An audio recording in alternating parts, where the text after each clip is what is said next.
Bonjour à tous. Depuis longtemps, nous fabriquons de nombreux produits utiles en chimie, en industrie ou plus simplement utiles au quotidien.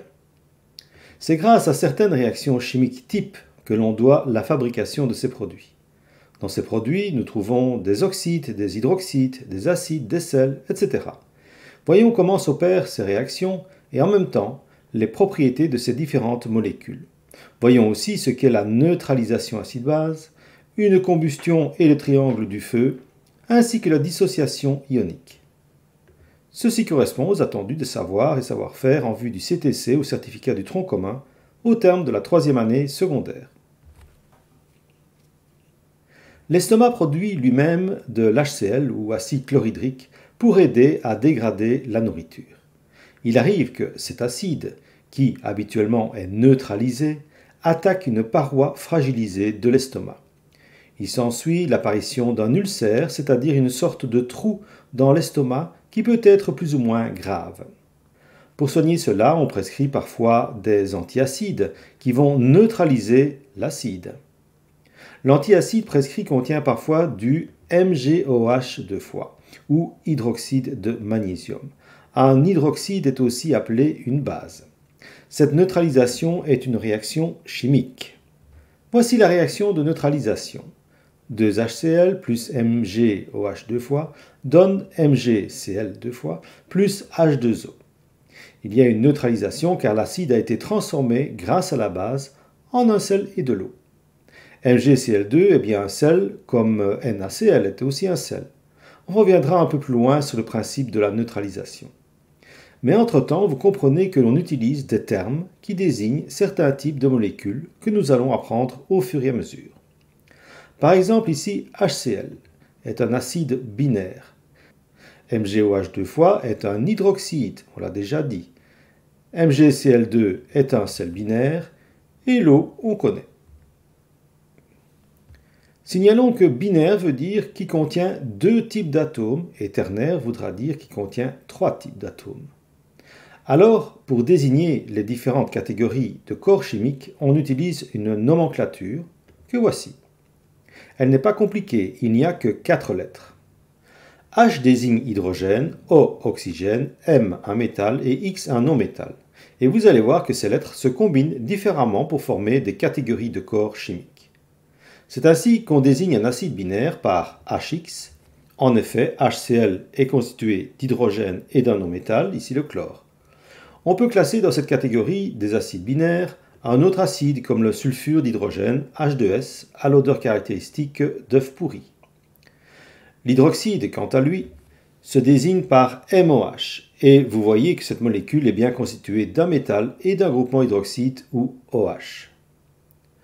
Voici un autre exemple NaOH, ou hydroxyde de sodium, qui n'est autre que ce que l'on appelle la soude caustique pour le débouchage ou le dégraissage.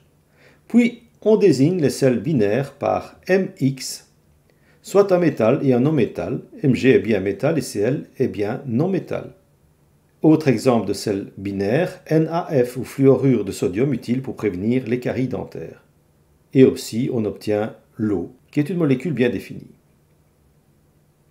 Vous comprenez donc bien maintenant comment peuvent se former des sels à partir d'un acide et une base. On verra plus loin que ces substances sont généralement en solution et que la réaction chimique se traduit par une dissociation ionique. En chimie, on peut étudier le caractère acide ou basique d'un corps ou d'une solution.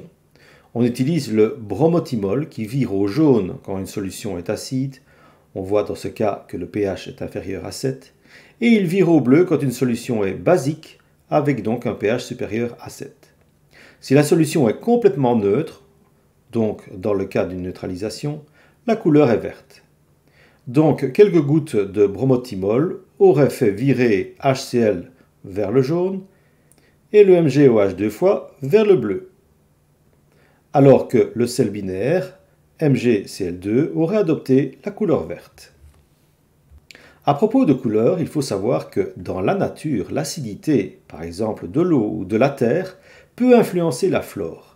Par exemple, pour faire virer les fleurs des hortensias vers la couleur bleue, il vaut mieux une terre acide. Donc retenons qu'un acide réagissant avec un hydroxyde donnera un sel et de l'eau. Si au départ l'acide est binaire, on obtiendra un sel binaire. Regardez la destruction flagrante de cette forêt à cause des pluies acides. Nos usines émettent des gaz, tels que ceux que je cite ici, CO2, NO2 et SO2. En fait, ce sont des oxydes non métalliques, car ils sont formés d'oxygène et d'un non-métal. Vous voyez ici les non-métaux carbone, azote ou soufre. Ces gaz se mélangent avec l'air humide et retombent sous forme de pluie dite acide. Voici la réaction chimique d'hydratation qui s'opère dans l'atmosphère. Et pour la première, l'association du CO2 et de l'eau va donner de l'acide carbonique ou carbonate d'hydrogène de formule H2CO3. Et comme son nom l'indique, c'est bien un acide qui va jaunir voire abîmer les feuilles jusqu'à détruire complètement une forêt.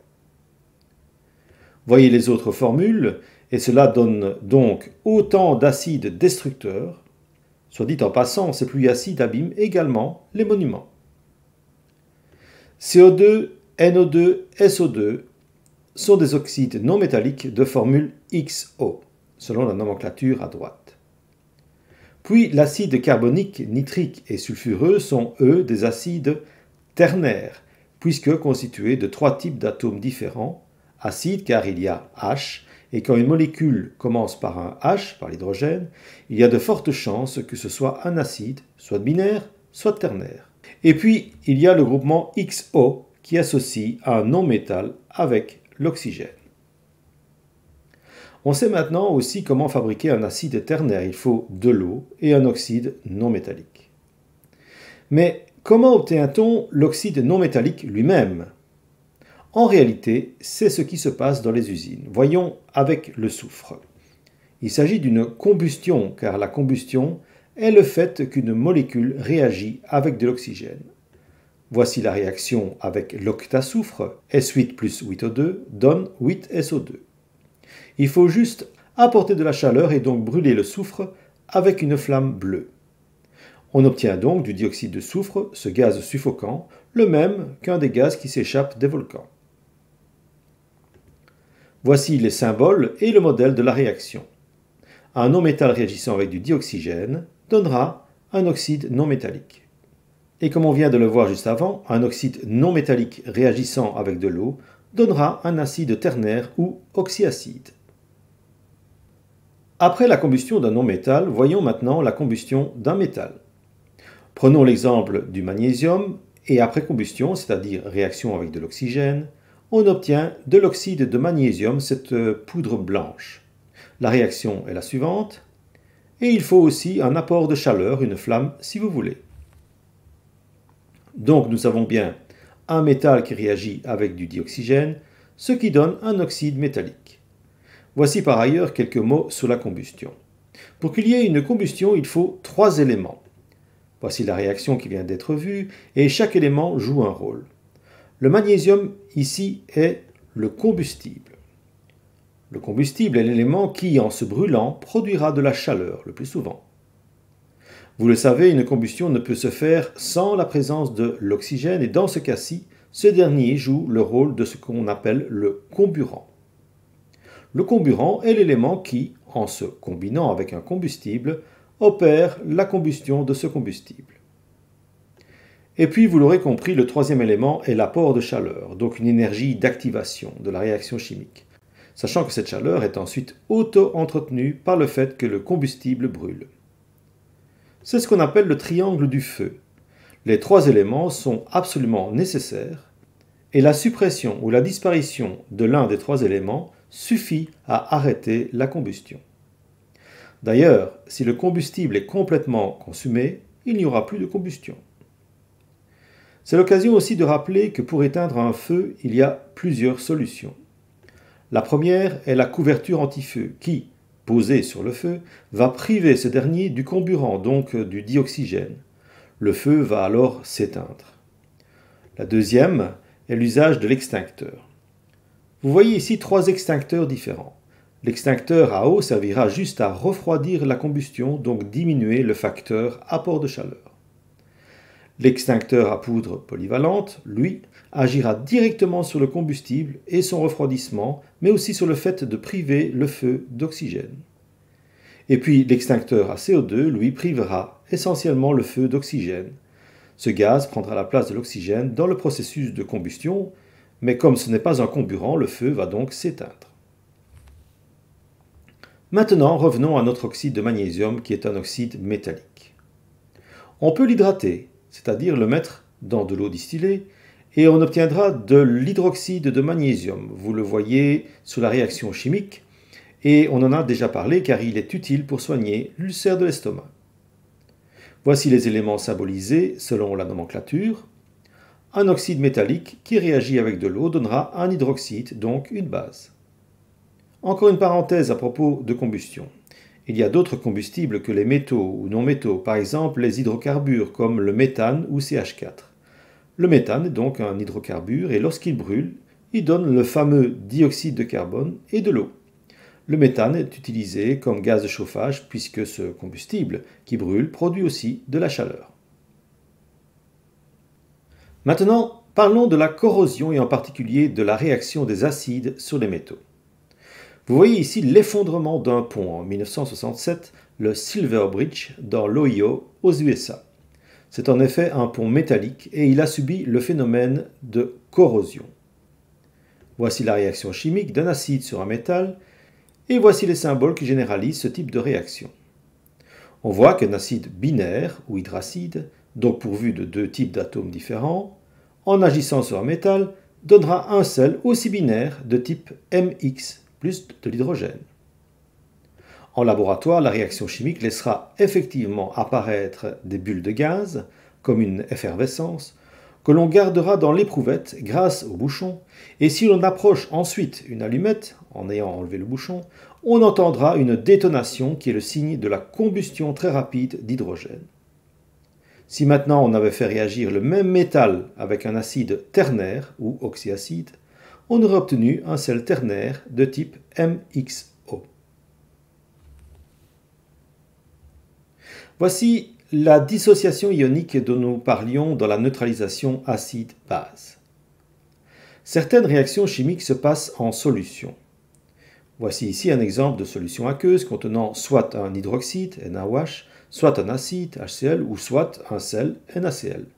Dans ces trois cas, le courant électrique continue à circuler dans le circuit, ce qui fait que ces solutions sont conductrices, et comme l'eau pure seule ne l'est pas, ce sont les produits cités et dissous dans l'eau qui sont responsables de la conduction électrique. Et ces produits, on les appelle des électrolytes. Pour comprendre le phénomène, il faut savoir que les molécules se dissocient en ions, donc en cations, qui sont positifs, et en anions, qui sont négatifs. Par exemple, NaOH va se dissocier en un cation Na+, et un anion OH-. Autre exemple, HCl va se dissocier en un cation H+, et un anion Cl-. Tandis que NaCl va se dissocier en un cation Na+, et un anion Cl-. Bien sûr, il y a beaucoup d'autres exemples avec d'autres hydroxydes, acides et sels. C'est d'ailleurs la raison pour laquelle l'eau salée, donc contenant un sel, va conduire le courant électrique. En fait, les anions vont se diriger vers la borne positive des électrodes et les cations vers la borne négative. Donc les anions et les cations assurent le passage du courant électrique dans la solution. On rappelle aussi au passage que le cation est l'élément qui a perdu un ou plusieurs électrons, c'est pour ça qu'il est positif, et que l'anion est celui qui a gagné un ou plusieurs électrons, c'est pour ça qu'il est négatif. Le nombre d'électrons perdus ou gagnés dépend de la valence, on l'a vu, et donc de la famille dans laquelle se trouve l'élément dans le tableau de Mendeleïev. Maintenant, lorsqu'il y a une réaction chimique en solution aqueuse, on assiste aussi à une dissociation. Reprenons par exemple la réaction de neutralisation acide-base. Étant en solution aqueuse, lors de la réaction, les molécules se dissocient en 2H+, plus 2Cl-, plus Mg2+, plus 2OH-, ce qui donne Mg2+, plus 2Cl-, plus 2H2O. On obtient donc un sel qui est MgCl2 dissocié en Mg2+, et 2Cl-. Mais ce qui se passe surtout, c'est que le cation H+, qui est la signature de l'acide, est neutralisé par l'anion OH-, qui lui est la signature de la base, et on obtient de l'eau qui est parfaitement neutre. La neutralisation vient donc du fait de la formation de molécules d'eau à partir des ions H+ et OH-. Et donc les sels dissous dans l'eau se trouvent sous forme d'ions. Ainsi, le sel de cuisine, NaCl, se trouve dans l'eau sous forme d'ions Na+, et d'ions Cl-. Dans ce qui suit, il y a quelques synthèses et exemples. Voici d'abord la classification générale des corps minéraux. À la base, nous savons que les corps purs se composent des corps purs simples avec un seul type d'atome, qu'il y en ait un ou plusieurs, comme le néon, un atome, ou le dioxygène, 2 atomes. Ou en corps purs composés, là il y a plusieurs types d'atomes, comme par exemple H2O, 2 types d'atomes. Nous avons vu aussi à l'analyse du tableau périodique de Mendeleïev qu'il y a des éléments métalliques et des éléments non métalliques. Les corps purs composés, eux, comportent 2 grandes catégories. Les corps organiques, qui sont les corps qui comportent toujours l'élément carbone, souvent associé à l'oxygène, l'hydrogène, ou d'autres encore comme l'azote. Par exemple, le glucose C6H12O6 en fait partie. Ce sont des molécules que l'on retrouve dans les vivants et qui composent donc la matière organique. On ne va pas en parler plus loin ici, s'agissant de chimie organique. Par contre, les autres corps sont appelés inorganiques ou minéraux, ce sont tous les autres. Et on y retrouve aussi certains contenant du carbone, comme le CO2 ou les carbonates, acides ou sels. Les corps minéraux qui nous intéressent à ce stade se répartissent en 5 grandes catégories. Les oxydes, les acides, les hydroxydes, les sels et bien entendu l'eau. Pour les hydroxydes, nous n'irons pas plus loin dans la classification et l'on voit qu'ils sont symbolisés par MOH, ce qui veut dire qu'ils sont constitués d'un élément métal et d'un groupement hydroxyde. Parmi les oxydes, il y a les oxydes métalliques, représentés par MO, donc un métal avec de l'oxygène. Puis, il y a les oxydes non métalliques, représentés par XO. X représente bien les non-métaux. Parmi les acides, on distingue les hydracides ou acides binaires constitués d'hydrogène, de 2 atomes différents, dont un non-métal, et les oxyacides, car ils contiennent en plus d'oxygène et ils sont ternaires. Les sels, quant à eux, se répartissent entre sels binaires, 2 atomes différents constitués de la combinaison d'un métal et d'un non-métal, puis les sels ternaires, où aussi il y a de l'oxygène en plus. Voici maintenant des exemples de la vie courante. Sur chaque étiquette, il y a 4 parties. Regardons la première étiquette en vert au-dessus à gauche. Vous voyez d'abord la formule chimique, ici Al2O3, puis sur la même ligne le nom chimique, ici oxyde d'aluminium, puis sur la ligne du dessous, il y a le nom courant, l'alumine, et en usage courant, ici, l'action abrasive. Mettez la vidéo sur pause pour prendre connaissance des exemples qui sont isolés ici juste pour illustrer, mais vous comprendrez qu'il y a tellement d'autres produits, tellement d'autres molécules. Juste un commentaire si l'on veut comparer les acides et les hydroxydes ou bases. Les acides sont corrosifs, vous l'avez compris. Ils peuvent réagir avec un métal jusqu'à le dissoudre. Par ailleurs, les bases ou hydroxydes font partie de la composition des produits nettoyants puisqu'ils peuvent déboucher ou dégraisser. Voici aussi une synthèse des réactions chimiques type que nous avons vues et en rouge le produit obtenu. Vous pouvez mettre aussi la vidéo sur pause. Ceci a dû ou doit en inspirer plus d'un pour fabriquer de nouvelles substances dans le cadre de la médecine ou de l'industrie. Voilà, cette vidéo est terminée. À très bientôt pour une autre vidéo.